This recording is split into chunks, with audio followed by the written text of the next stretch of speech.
be?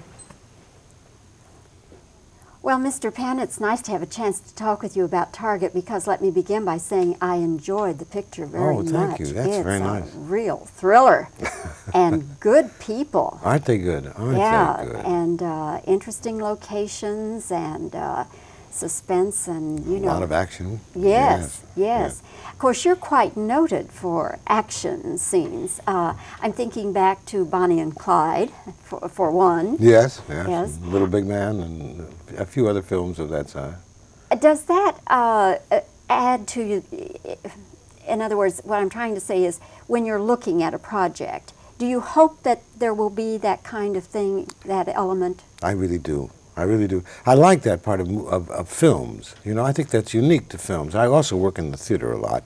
And one of the things I miss so desperately in the theater is the opportunity to do something with a lot of energy, a lot of pizzazz, a lot of kinetic force, you know, which is peculiar to the cinema. And it's what's so remarkable about the film medium. So, yes, I look for that. And when you have the opportunity to have a deeply personal story in combination with action, that seems to me to be a bit of heaven. And then if you set it in Paris, Hamburg, and Berlin, it seems to me you've got me anyway in a second. As well as a lot of headaches, I'm sure. Not so many, actually. Really? Peculiarly enough, it went so smoothly, it was almost indecent.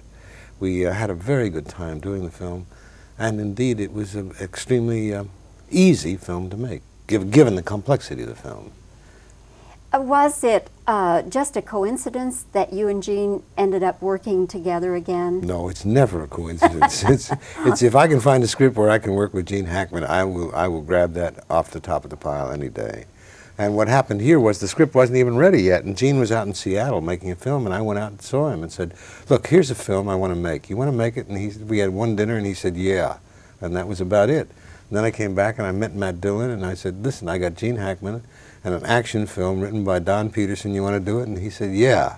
And that was the extent of it. It took about that long to put the film together. And so other people were not even considered? Not seriously, no. There were some that we talked about because Gene's schedule at that point seemed to us to be in conflict with what we were going to do. But always in the secret crevices of my heart, it was Gene Hackman that I really wanted.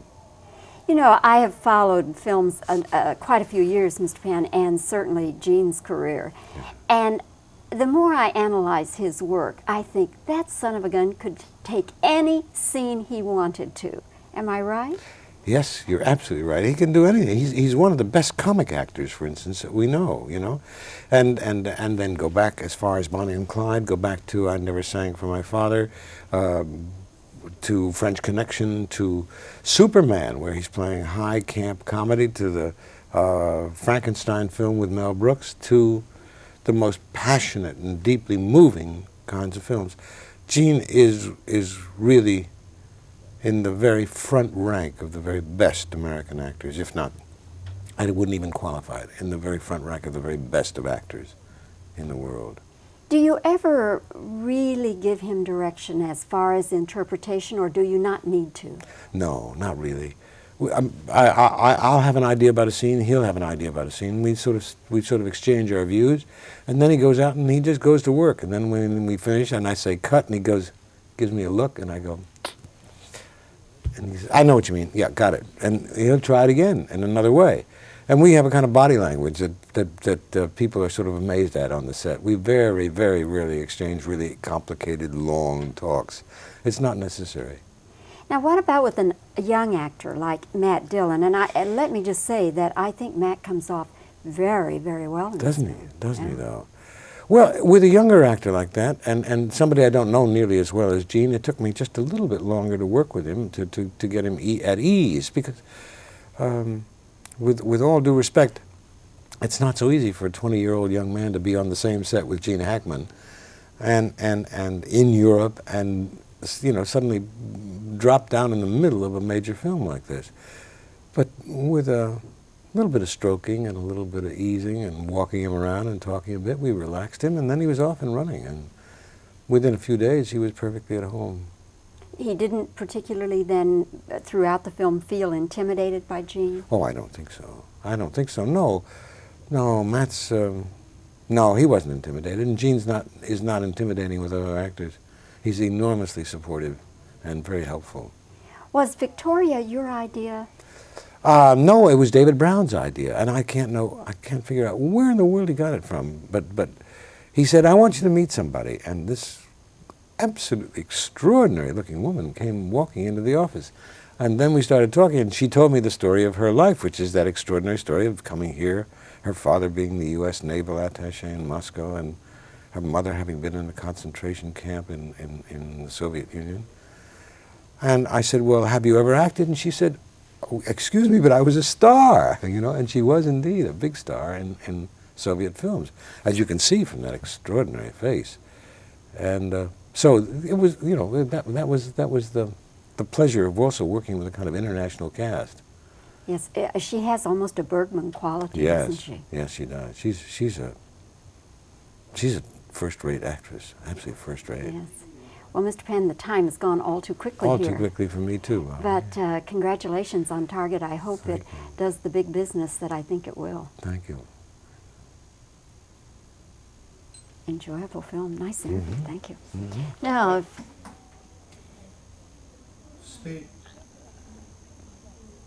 is it a coincidence that you and Gene Hackman ended up working together again in this film?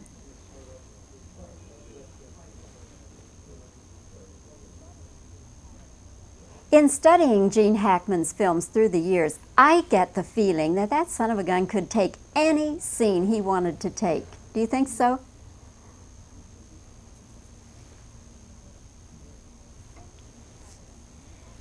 With Gene Hackman, do you have to give him a lot of direction as far as interpretation, or does he just kind of do his thing?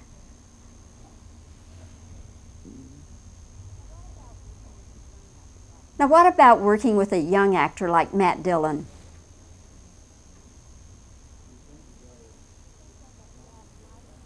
Do you think then that Matt might have felt intimidated by working with Gene Hackman?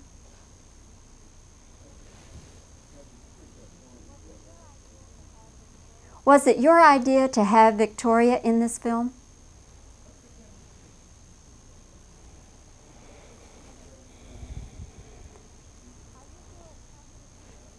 Are you more attracted to a movie that has a lot of action in it?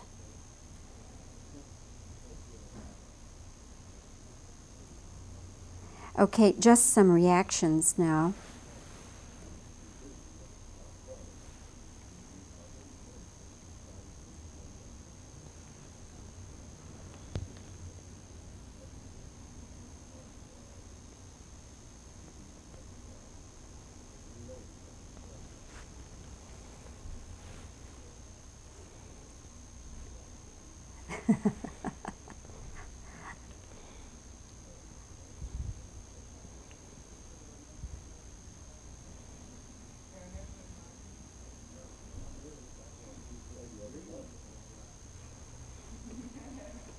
Okay, that should do it. Thank you.